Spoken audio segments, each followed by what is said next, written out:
Hello everyone, this is Professor Nelson from Electronics. If you've ever wondered how an LED bulb like this works, or how any other LED bulb you have at home works, well, let me tell you that this time we're going to talk about it in detail. That is, we're going to see in a practical way how this electronic board works. We'll see how alternating current enters at one end, and how, from the other end, the voltage and current needed for our LEDs come out. We will talk about each of the components found on the board. In other words, we're going to assemble the board from scratch. We'll apply alternating current, and we'll place each of the components. And we'll see how these modify the incoming current to then deliver the current and voltage necessary for the proper functioning of our LED bulb. All of this in a practical way. So, without further ado, let's watch the video. Alright, now the first thing we're going to do is connect the power supply to our board, specifically to the integrated circuit as can be seen. Since we have the BP2863 integrated circuit installed on this board, we need to connect the AC power supply. However, to do this safely, we'll need to use a 24, 36, or 48-volt transformer to make the experiment much safer. So, we'll use our transformer.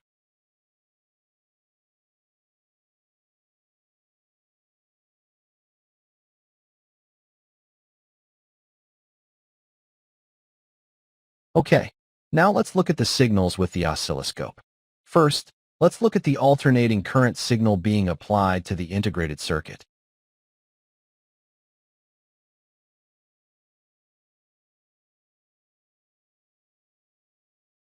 There we can observe the alternating current signal that we are applying to the integrated circuit.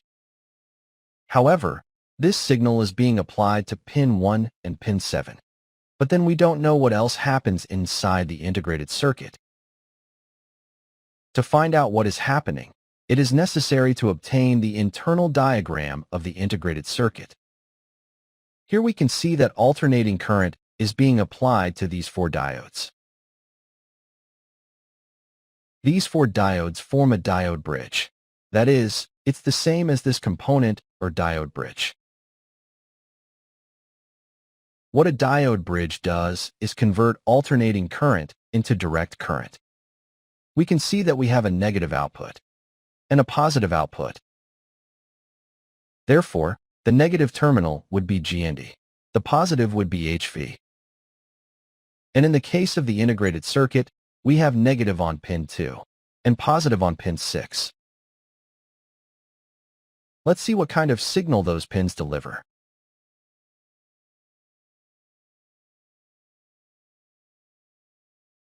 And there we can see the rectified alternating current signal. That is, we have pulsating direct current. However, this signal cannot yet be used, since it is necessary to place a capacitor between positive and negative. So let's place that capacitor and see the changes in the signal. But first, a big hello to all my subscribers, to those who comment and share the videos, and especially to the channel members. A big hello to all the channel members. Guys, thank you so much for your support. Seriously, thank you so much. And if you're not yet a channel member, you can become one in the members section. Without further ado, let's continue with the video.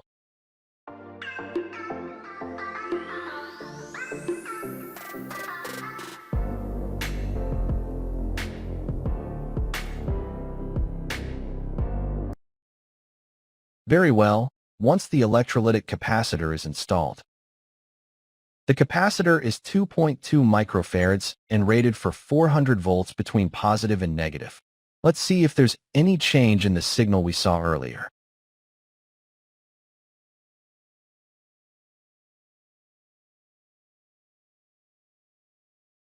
And we can see that we have a constant direct current.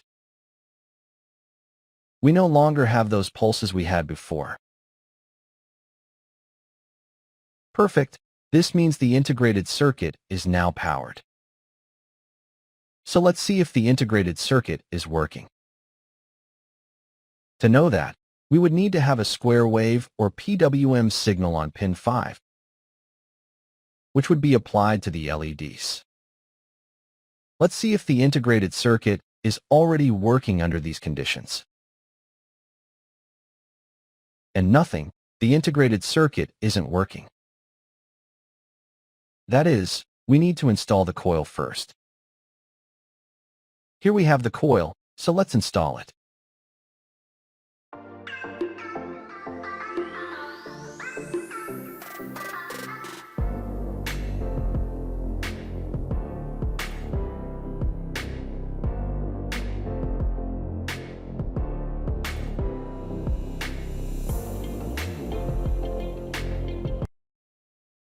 Very good. Now that we have the coil installed on our board, let's see if the integrated circuit is working. For that, we'll use the oscilloscope and look at the signal between GND and pin 5.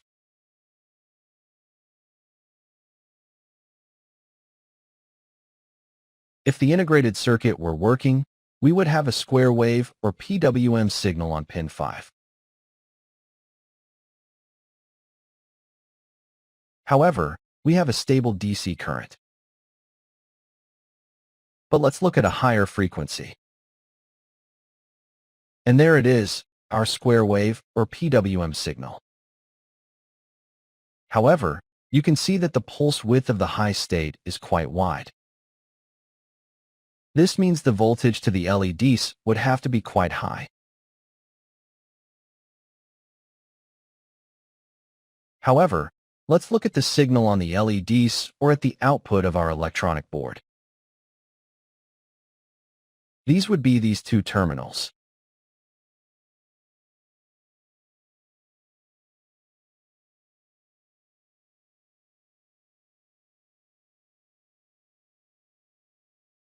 There we have a square wave signal whose frequency is almost 2 kilos.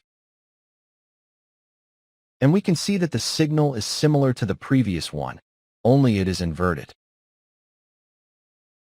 Keep in mind that this integrated circuit delivers a PWM signal whose frequency can vary depending on the current flowing through the LEDs.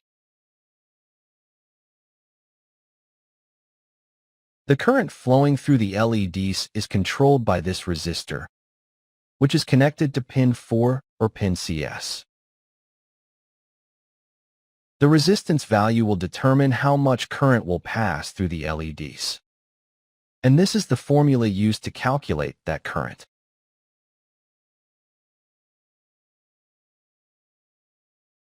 Originally, the electronic board has a resistance of 1.5 ohms. That gives us more than 100 milliamps of current that will pass through the LEDs. Therefore, if we want to modify or reduce that current so that the LEDs last much longer, we must add a resistor greater than 1.5 ohms. It could be 2 ohms or 3 ohms. And that will reduce the current, extending the lifespan of the LEDs. Now let's add a capacitor and see what changes it produces in the operation of the LEDs. However, we're going to put 2 cables in the outputs so we can use it more conveniently. Very good. To continue experimenting, we are going to use this protoboard, to which we will connect the output of our electronic board. That is to say, we are going to connect a set of LEDs to it. And the signal we are seeing at this moment is the signal or voltage that should be applied to the set of LEDs. Therefore, when we connect this set of LEDs, we'll see if that signal remains the same or if it changes. Let's connect the set of LEDs. And pay attention to the oscilloscope. And as you can see, the signal has just changed. This is because the integrated circuit has just detected that there is a current flowing through the LEDs and through the integrated circuit. Therefore, the frequency has just changed. But let's look at this signal a little more closely.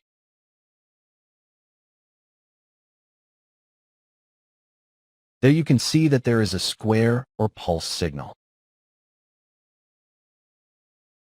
Here we have a square wave signal.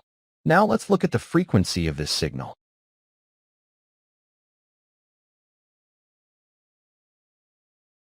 And we can see that it is 46 kilohertz.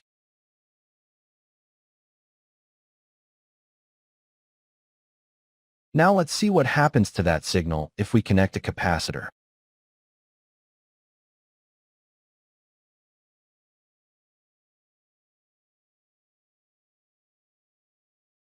We can see that the square wave signal is gone. And the capacitor we are connecting is this one here, in parallel with the LEDs.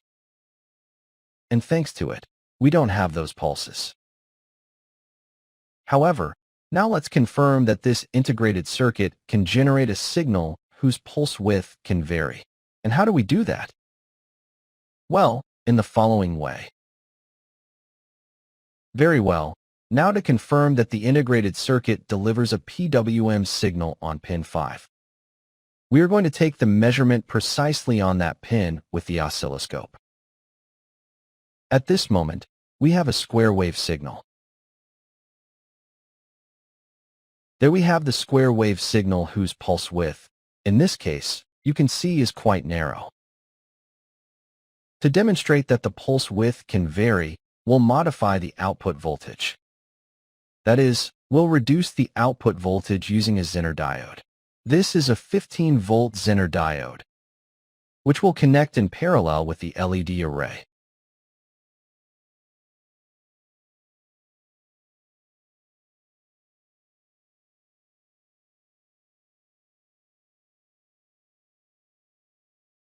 Since the voltage has just been reduced, the LEDs have turned off. However, let's see if the pulse width remains the same, increases, or decreases. As you just saw, the pulse width increased, and the frequency also appears to have increased. Let's see what the frequency is.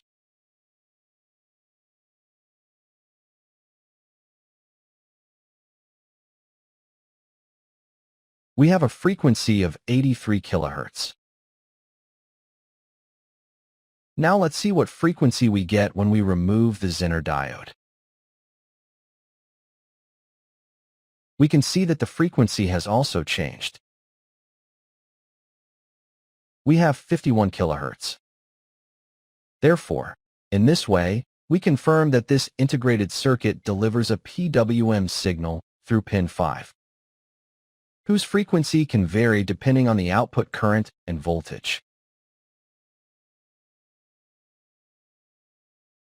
And in this way, we're starting to understand how these types of electronic boards found in our LED light bulbs actually work. Okay guys, this is how the video would end. Now, if you liked the video, don't forget that a like really helps the channel. See you in the next video. Bye-bye.